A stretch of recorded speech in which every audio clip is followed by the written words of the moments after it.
Click করে দেন from গ্যালারিতে ক্লিক করে এই যে এখানে একটা আছে ফ্রম গ্যালারি, ঠিক আছে, এটাতে ক্লিক করে আপনারা ফটোটা অ্যাড করাবেন ফটোগুলা।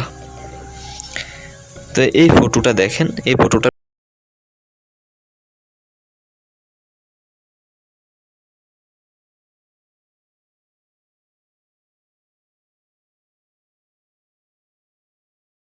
শ্যাডো দিয়ে দিব, অর্থাৎ এখানে এই যে এখানে একটা আইকন আছে, মাঝেরটা আইকনটা আছে, এটাতে এসে আপনারা এখান থেকে একটা পেয়ে যাবেন স্ট্রোক।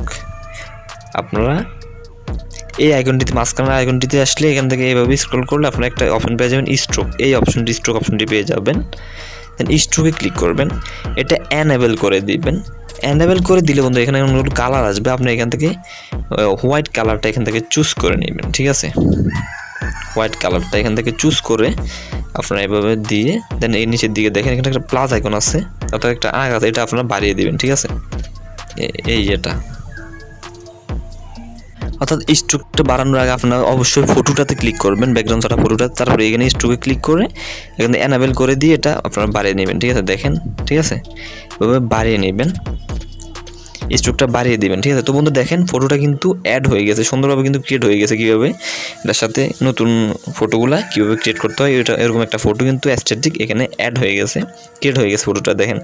তো এখান থেকে বন্ধুরা আপনারা এখানে উপরে দেখেন একটা আইকন আছে ডাউনলোড আইকন, এই আইকনটিতে ক্লিক করে এটা আপনারা ডাউনলোড করে নিতে পারবেন, ঠিক আছে। এটাতে ক্লিক করে দেন ফ্রম গ্যালারি সেভ অ্যাজ ইমেজে ক্লিক করে দেন এখানে ডিফল্টে ক্লিক করে আলটাতে ক্লিক করবেন, দেন সেভ টু গ্যালারিতে ক্লিক করবেন, ঠিক আছে।